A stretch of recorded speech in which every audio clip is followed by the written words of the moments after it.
আমার বিশ্বাস যদি আমি চেয়ারম্যানের পদ গ্রহণ করি তাহলে কারোর কোনো আপত্তি থাকবে না, তাই তো? টোকসের এই কথাগুলো যেন ঢোলের শব্দের মতো সবার মনে গভীরভাবে আঘাত করল। সবাই চুপ হয়ে গেল। এগুলো অ্যাকুইজিশনের নথিপত্র। আপনারা সবাই দয়া করে একবার মনোযোগ দিয়ে পড়ে নিন। এই সময় সেখানে উপস্থিত সবাই একই দিকে তাকাতে লাগল। পিছন দিক থেকে করণ বেরিয়ে এসে সামনে দাঁড়াল। বিক্রম তাকে তীক্ষ্ণ দৃষ্টিতে দেখল। আমি করণ নারাং, কিন্তু আমি বুঝতে পারছি না মিস্টার বিক্রম টোকস, আপনার আমার সঙ্গে কি কাজ? করণ বিরক্তি মেশানো কণ্ঠে সোজাসাপটা বলল, মানে বিক্রম স্যার? বিক্রম কোনো ভূমিকা না দিয়েই তাকে জিজ্ঞেস করল, কোম্পানিতে আপনার পদ কি?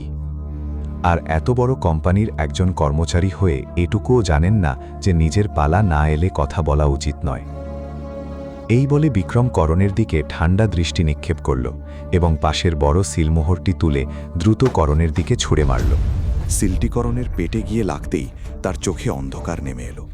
মনে হলো যেন কেউ তাকে ভারী হাতুড়ি দিয়ে আঘাত করেছে।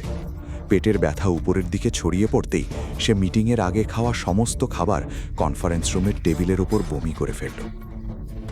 করণ ক্রোধে ফেটে পড়ল, কারণ তার মনে হয়েছিল বিক্রম তার সঙ্গে অন্যায় করেছে এবং সবার সামনে তাকে অপমান করেছে। যদিও সে বিক্রমের দিকে চোখ ভরা খাঁটি ঘৃণা নিয়ে তাকিয়েছিল, তবুও প্রতিবাদ করার সাহস করে একটি কথাও বলতে পারেনি। এখনও সে বুঝতে পারেনি রায়জাদা গ্রুপের এই সেক্রেটারি কেন তাকে লক্ষ্যবস্তু বানিয়েছে।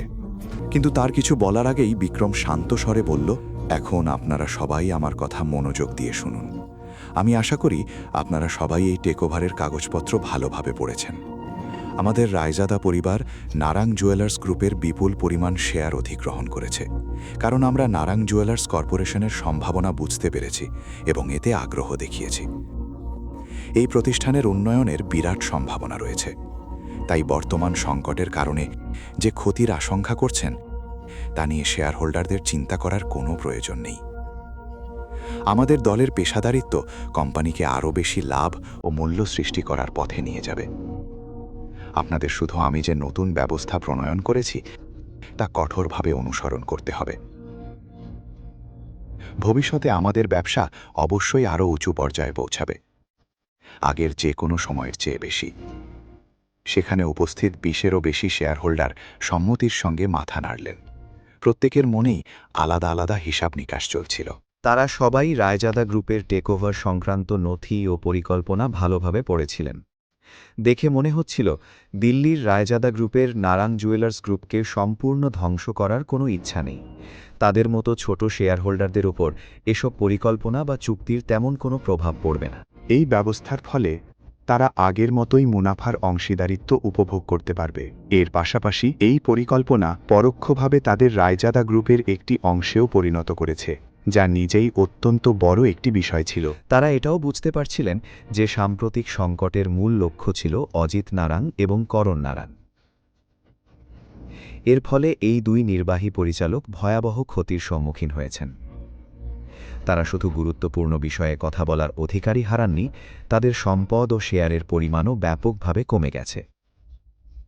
এতক্ষণে তারা নিশ্চয়ই সমস্ত আশা ও প্রেরণা হারিয়ে ফেলেছেন। তবে সবচেয়ে বড় আঘাত পেয়েছিলেন নারাং পরিবারের তৃতীয় ভাই, অমিতাভ নারাং। তিনি শুধু পরিচালনা পর্ষদের ওপর নিয়ন্ত্রণই হারাননি, তার সম্মান, প্রতিপত্তি ও ধূলিসাৎ হয়ে গিয়েছিল। আজকের ঘটনা নিশ্চয়ই পুরো দিল্লির ব্যবসায়িক মহলে ছড়িয়ে পড়বে এবং তাকে হাস্যরসের পাত্রে পরিণত করবে। তার জন্য আবার আগের সম্মান ফিরে পাওয়া অত্যন্ত কঠিন হবে।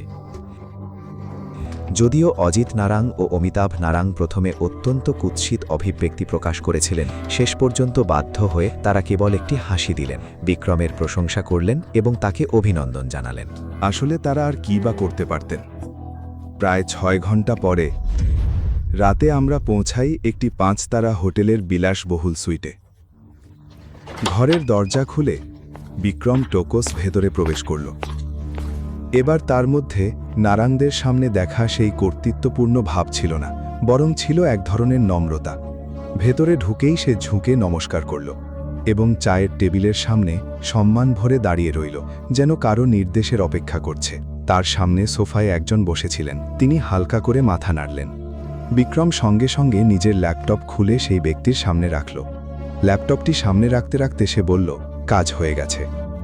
চায়ের টেবিলের ওপর রাখা ল্যাপটপে একটি ভিডিও চলতে শুরু করল। ভিডিওটিতে সেদিন নারাং গ্রুপের কোম্পানি ভবনে অনুষ্ঠিত বৈঠকে যা যা ঘটেছিল তার সবকিছুই দেখানো হচ্ছিল। পরবর্তী কাহিনী জানতে দেখুন পরের পর্ব, শুধুমাত্র পকেট এফএমের ইউটিউব চ্যানেলে।